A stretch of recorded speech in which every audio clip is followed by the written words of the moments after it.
स्रोतों के बारे में, ठीक है। अब साहित्यिक स्रोत भी आगे जाकर दो पार्ट्स में डिवाइड हो जाते हैं, एक होते हैं धार्मिक साहित्य, एक होते हैं लौकिक साहित्य, ठीक है। अब धार्मिक साहित्य भी आगे जाकर दो भागों में विभाजित हो जाते हैं, एक होते हैं ब्राह्मण साहित्य, एक होते हैं ब्राह्मणोत्तर साहित्य, ठीक है। इतना समझ आ चुका है। अब हम पढ़ेंगे ब्राह्मण साहित्य में, हम सबसे पहले पढ़ेंगे वेदों के बारे में। वेद, अब वेद का मतलब होता है जानना। वेद विद धातु से लिया गया, तो पूछा जाता है पेपरों में कि वेद किस धातु से उत्पन्न हुआ है, तो वेद विद धातु से लिया गया है, जिसका अर्थ होता है जानना, ठीक है। इतना समझ आ चुका है। और वेदों को अपौरुषीय माना जाता है। अपौरुषीय का मतलब होता है कि देवताओं के द्वारा निर्मित है वेद, ठीक है। इतना समझ आ चुका है। अब हम पढ़ेंगे वेद। वेद हमारे चार होते हैं, वेद हमारे चार है, ऋग्वेद है, यजुर्वेद है, सामवेद है व अथर्ववेद है, ठीक है। ऋग्वेद, अब सबसे प्राचीन वेद कौन सा है, ये पेपर में जरूर आता है, तो वो है सबसे प्राचीन वेद कौन सा है, तो वह है ऋग्वेद। अब जो ऋग्वेद है ना, उसमें 10 मंडल है, 8 अष्टक है, 1028 सूक्त है व 10,462 मंत्र है, ठीक है ना। अब जो 8 मंडल हमारे 10, हमने अभी पढ़ा है ना कि इसमें 10 मंडल है, 8 अष्टक है, तो जो 10 मंडल है ना, उनमें बहुत सारी बातें बताई गई है। जो पूछा जाएगा सबसे पुराना मंडल कौन सा है, तो 2 से लेकर ना 7 मंडल वो सबसे प्राचीन मंडल है, और उसको हम बोलते हैं ऋषि मंडल, और उसको बोलते हैं वंश मंडल। तो ऐसा क्यों बोलते हैं, क्योंकि जो उसमें ना 2 से लेकर जो 7 हमारे जो मंडल है ना, वो किसी ना किसी ऋषियों के द्वारा लिखे गए। ऋषियों मतलब था जो ऋषि मुनि होते थे ना, उनके द्वारा लिखा गया है। तो जो हमारा जो सेकंड मंडल है, वो लिखा हुआ है गृत्य संबद्ध ऋषि के द्वारा। अब आपको पूछा जाएगा कि ये याद कैसे करें कि जो दूसरा मंडल है वो गृत्य संबंध से रिलेटेड है। तो आपको याद रखना, जब हम खाना खाते हैं तो बोलते हैं कि जब हम खाना खाते हैं ना, तो हमारे को ना खाने में ना 2 घी के चम्मच डाल लो, तो घी को बोलते हैं घी को हम बोलते हैं संस्कृत भाषा में घृत, है ना। घृत मतलब होता है घी। तो याद रखना कि 2 यानी कि घी, यानी कि 2 चम्मच घी के डालेंगे, 2 चम्मच घी के, तो हमारे 2 यानी कि तो होगा दूसरा मंडल, और घृत मतलब होगा दूसरा, है ना। समझ आ रहा है ना, घृत मंडल यानी कि वो है घृत संबंध, ठीक है। इतना समझ आ चुका है। तीसरा आता है हमारा, तीसरा मंडल है विश्वामित्र। अब हमारे को पता है जो हमारी धरती पर जो हमारी जो धरती के रचयिता है वो त्रिदेव है। त्रिदेव, एक तो ब्रह्मा है, महेश है, विष्णु। तो ये कौन है, विश्वामित्र। विश्व यानी कि विश्व के निर्माता कौन है, 3 ऐसे याद रखो आप। विश्व के निर्माता कौन है, 3 निर्माता है, ब्रह्मा, महेश व विष्णु। तो ये कौन है, ये 3 है। 3 है, तो इसका मतलब क्या होगा, ये हमारे है तीसरा मंडल है, और वो कौन सा है हमारा, विश्व से रिलेटेड, यानी कि विश्वामित्र के रिलेटेड किया हुआ है, ठीक है ना। चौथा मंडल है वो है वामन देवता। अब आपको पता होगा कि भगवान विष्णु का जो चौथा अवतार है वो वामन देवता है, तो ऐसे आप याद कर सकते हैं कि जो भगवान विष्णु का जो चौथा अवतार है वो है वामन देव, ठीक है। पांचवा जो मंडल है वो है अत्रि से रिलेटेड, और छठा मंडल है वो है भारद्वाज से, और जो छठा और सातवां मंडल है वो है विश्वामित्र से। इतना सॉरी, हमारा 7वां मंडल है हमारा अपने एक ऋषि है उनसे रिलेटेड है, ठीक है। आपको इतना समझ आ चुका है, ठीक है।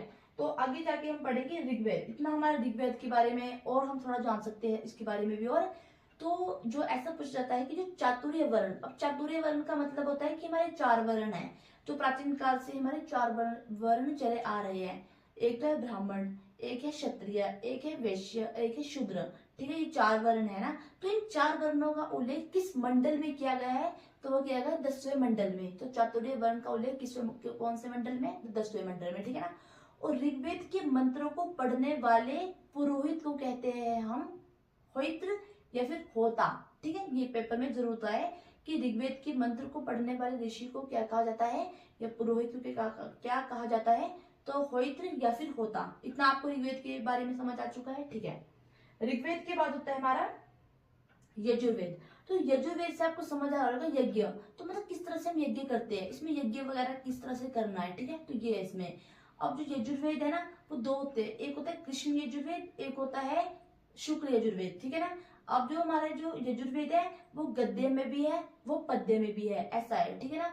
और जो यजुर्वेद की पढ़ने वाली जो पुरोहित को कहते हैं हम अधर्वयु, कहते हैं अधर्वयु। याद रखना कि जो यजुर्वेद के पढ़ने वाले मंत्रों की पुरोहित को क्या कहा जाता है, अधर्वयु। इतना समझ आ चुका, ठीक है। अब वो पढ़ेंगे साम वेद। साम वेद क्या है, साम का मतलब होता है गीत गाना, जिसमें जो लोग गीत वगैरह गा रहे, संगीत का जनक कौन से वेद को मानते हैं, तो वह साम वेद को। इतना समझ आ चुका है, ठीक है। आजकल जो लोग गाने गाते हैं सा रे गा मा पा धा नी स, तो ये कहाँ से लिया गया है? तो सामवेद से लिया गया है, ठीक है, अथर्ववेद। और जो सामवेद की मंत्र जो उच्चारण करता है उसको बोलते हैं हम अपना अपना 2 मिनट अधर्वयु हो चुका है हमारा, ठीक है। उसके बाद आता है हमारा उद्गाता। क्या बोलते हैं? उद्गाता। याद रखना कि सामवेद के मंत्रों के उच्चारण करने वाले पुरोहित को क्या कहा जाता है? तो वो कहते हैं उद्गाता। गाता मतलब कि वो संगीत गा रहा है, तो इस याद रखना गाता यानी कि संगीत गाना। याद रखना संगीत गाना और गाता, ठीक है, इतना समझ आ चुका है, ठीक है। अथर्ववेद, तो अथर्ववेद हमारा सबसे जो नया वेद कौन सा है? तो वह अथर्ववेद। अथर्ववेद की रचना किसने की है? तो वो की हुई है अथर्वा ऋषि ने की हुई है। तो इसलिए इस वेद को कहते हैं अथर्वा अंगिरस वेद भी कहा जाता है, ठीक है। इसमें हमारे को क्या जानकारी मिलती है? इसमें हमारे को मिलती है कि जादू टोना किस तरह से होता है आजकल, भूत पिशाच के बारे में, रोग निवारण के बारे में, ब्रह्म विद्या वगैरह के बारे में इसका उल्लेख किया गया है, वो है अथर्ववेद का। आपको अथर्ववेद के बारे में इतनी जानकारी प्राप्त हो चुकी होगी, ठीक है। तो अब पढ़ते हैं उपनिषद। उपनिषद नाम से समझ आ रहा है, तो उपनिषद, उपनिषद का मतलब होता है गुरु के समीप बैठकर ज्ञान प्राप्त करना। गुरु के समीप, अब गुरु के समीप कौन बैठेगा? एक विद्यार्थी। हम प्राचीन काल पे चलते थोड़ा सा, पहले के टाइम पर पीरियड में क्या होता था, लोग पेड़ के नीचे शिक्षा लिया करते थे, है ना, कि जो हमारे जो हमारे गुरु थे वो कहाँ बैठते थे? वो वृक्ष के जो एक मतलब वृक्ष के पास एक चौरस लगा होता था, वहां बैठते थे और बच्चे उनके मतलब नीचे बैठे थे एक चपाई पे लगाकर, ठीक है। तो ये क्या होता था? तो यही बोलते हैं कि गुरु के समीप बैठकर ज्ञान प्राप्त करना क्या होता है? उपनिषद। और उपनिषदों की संख्या कितनी है? तो वो है 108। तो ये आपको पता होना चाहिए, है ना। इसमें बहुत सारे उपनिषद है, ईश है, केन है, मांडुक्य उपनिषद है। तो जो मांडुक्य उपनिषद है ना, मांडुक्य उपनिषद में हमारे को सत्यमेव जयते की जानकारी मिलती है। तो ऐसा पूछा जाएगा कि जो सत्यमेव जयते शब्द है वो किस उपनिषद से लिया गया है? तो वो लिया गया है मुंडको उपनिषद से। इतना आपको समझ आ गया, ठीक है।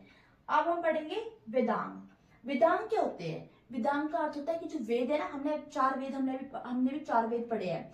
अब वेदों को और अच्छी तरह समझने के लिए वेदांगों की रचना हुई है, और हमारे वेदांग कितने हैं? वो है 6। कौन कौन से है? शिक्षा है, कल्प है, निरुक्त है, छंद है, ज्योतिष है, व्याकरण है। इतना समझ आ चुका। व्याकरण से ही संबंधित होता है, ठीक है। और जो हमारा निरुक्त मतलब होता है कि किस तरह से हम यज्ञ वगैरह, किस तरह से कर्मकांड चल रहे हैं आजकल के। तो निरुक्त की रचना किसने की है? पेपर में आता है, यास्क द्वारा निरुक्त की रचना की गई है, ठीक है। इतना समझ आ चुका आपको, ठीक है। अब हम पढ़ेंगे ब्राह्मण ग्रंथ। तो ब्राह्मण ग्रंथ क्या है?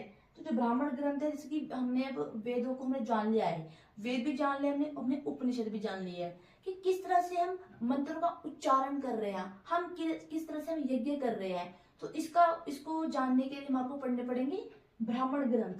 अब ब्राह्मण ग्रंथ बहुत सारे होते हैं, जैसे कि ऐतरेय हो गया, तैतरीय हो गया, कौशिकी हो गया, शंखायन हो गया, मैत्रायणी हो गया, गोपत हो गया। तो ठीक है, तो ऋग्वेद है ना, ऋग्वेद तो उसका है ऐतरेय और शंखायन। ये किसका ब्राह्मण ग्रंथ है? ये पेपर में जरूर होता है कि ऋग्वेद के ब्राह्मण ग्रंथों का नाम बताएं।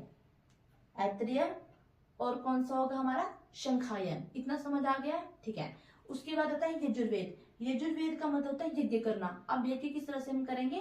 तो यज्ञ में ऐतरेय होगा ना, तो उस ऐतरेय और सीधा बोलो कि तैतरीय, तो कुछ आपको समझ आ रहा होगा वर्ड दो दोनों आपस में रिलेट कर रहे हैं, ऐतरेय तैतरीय। तो वो पहले वाले में ऐतरेय हो गया ना, तो इस वाले में होगा तैतरीय। इतना समझ आ गया, ठीक है, तैतरीय। और जो सामवेद है ना, सामवेद है पंचविश षडविश। क्या है इसके ब्राह्मण ग्रंथ का नाम? क्या है? पंचविश और षडविश, ठीक है। और पेपर में आएगा जो हमारा अथर्ववेद है ना, अथर्ववेद का सिर्फ एकमात्र ही ब्राह्मण ग्रंथ है, वो भी है गोपथ। अब एक आपको एक बहुत ज्यादा इंपॉर्टेंट क्वेश्चन है, पेपर में जरूर होता है कि ऐसा कौन सा वेद है जिसमें ये कहा गया है कि सभा और समिति प्रजापति की 2 पुत्रियां हैं। ये कौन से वेद में इसका उल्लेख किया गया है? तो ये किसमें कहा गया है? अथर्ववेद में कहा गया है कि जो सभा और जो समिति है ना, वो प्रजापति की पुत्रियां हैं। ये कौन से वेद में? वो है अथर्ववेद में। इतना समझ आ गया, ठीक है। हम आगे चलते हैं। आरण्यक। आरण्यक का सिंपल सा मतलब होता है जंगल। जंगल कैसा मतलब? जो ग्रंथ जंगल में बैठकर लिखे जाते हैं या वन में लिखे जाते हैं, उसको हम बोलते हैं आरण्यक ग्रंथ। आरण्यक ग्रंथ भी बहुत सारे, जैसे कि ऐतरेय हो गया, मैत्रायणी हो गया, और जाबलोपनिषद हो गया, इतने सारे मिक्स होते ही सारे के सारे ग्रंथ। इनसे ज्यादा क्वेश्चन नहीं आता, सिर्फ पेपर में पूछ रहेगा कि टोटल आयरनकों की संख्या कितनी है, तो वह सिर्फ और सिर्फ 7। याद रखना, सिर्फ और सिर्फ 7 हमारे आयरनक है। ठीक है, अब पढ़ेंगे षड दर्शन। षड दर्शन का षड का मतलब होता है 6। जैसे हम संस्कृत में पढ़ते हैं ना कि द्वयम त्रय चतुर्थ पंचम षड, तो वैसे षड का मतलब होता है 6। सांख्य कपिल मुनि, योग पतंजलि, तो ऐसे में भी आंसर आते हैं। ठीक है, इतना समझ आ चुका आपको। महाकाव्य, हमारे सबसे बड़े 2 महाकाव्य कौन कौन से हैं? एक तो है रामायण और एक है महाभारत। तो रामायण की रचना किसने की है? महर्षि वाल्मीकि ने। और हमारे जो अपने जो महाभारत है उसकी रचना किसने की है?